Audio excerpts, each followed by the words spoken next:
படிப்பினுடைய அவசியத்தை உணர்ந்த காரணத்தினால்தான் நஞ்சு கொடுக்கப்படும் நேரம் வரை கிரேக்க நாட்டு கவிதைகளை படித்துக் கொண்டும் கேட்டுக்கொண்டும் இருந்தான் சாக்ரட்டிஸ். தூக்கு கயிற்றை முத்தமிடும் வரை படித்துக் கொண்டிருந்தான் உமர் முக்தார். தூக்கு மேடைக்கு அழைத்துச் செல்லும் வரை படித்துக் கொண்டிருந்தான் பகத்சிங். படுக்கின்ற இடம் கூட படிப்பகத்திற்கு அருகாமையில் கேட்டார் அண்ணல் அம்பேத்கர். படித்துக் கொண்டிருந்த புத்தகத்தை முடித்துவிட வேண்டும் என்பதற்காக தன்னுடைய அறுவை சிகிச்சையே அடுத்த நாள் மாற்றி வைக்க சொன்னார் பேரறிஞர் அண்ணா. பயணங்களின் போது எல்லாம் படிப்பதையே தன்னுடைய வழக்கமாக கொண்டிருந்தார் பாரதத்தினுடைய முதல் பிரதமர் ஜவஹர்லால் நேரு. படித்துக் கொண்டிருந்த புத்தகத்தை முடிக்காமல் தூக்கத்தையே மறந்தவர் முன்னாள் ஜனாதிபதி ராதாகிருஷ்ணன் அவர்கள்.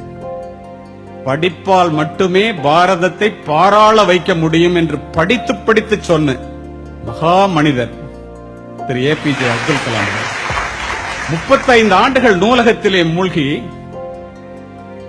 மூலதனம் என்னும் வேதாந்தத்தை கண்டுபிடித்தான். இன்று வரை கம்யூனிஸ்டுகளுடைய பைபிளாக போற்றப்படுகிறது கார்ல் மார்க்ஸ். இதையெல்லாம் நான் எதற்காக சொல்லுகின்றேன் என்றால், படிப்பு ஒரு மனிதனை எந்த அளவிற்கு உயர்த்தும் என்பதை ஆசிரியர்கள் உணர வேண்டும். பிக்காசோவினுடைய ஓவியத்தை விட, பீத்தோவனினுடைய இசையை விட, ஹியூகோவினுடைய ஒரு வாக்கியம், கதையினுடைய ஒரு கடைச்சொல், கம்பனினுடைய ஒரு செய்யுள், பாரதியினுடைய ஒரு பாட்டு, என் கண்ணதாசனினுடைய ஒரு வரி நம்முடைய வாழ்க்கையே புரட்டி போட்டு. அதற்காக படிக்கிறோம். இரவு முழுவதும் தொழுகையில் ஈடுபடுவதை விட 1 மணி நேரம் கற்பித்தல் மேலானது என்கிறார் நபிகள் நாயகம். கற்றுக்கொள்வது மனித பண்பு, கற்றுக் கொடுப்பது மனித மாண்பு. கற்க துவங்குபவன் மாணவன், கற்றுக்கொண்டே இருப்பவன் ஆசிரியர். கற்றுக் கொடுப்பதனால் தான் ஆசிரியரை கற்றுக் கொடுப்பவர் என்று சொல்லுகின்றோம். நமக்கு அதிகமான ரோஜா மலர்கள் வேண்டும் என்றால் அதிகமான செடிகளை நட வேண்டும் என்பது இயற்கை.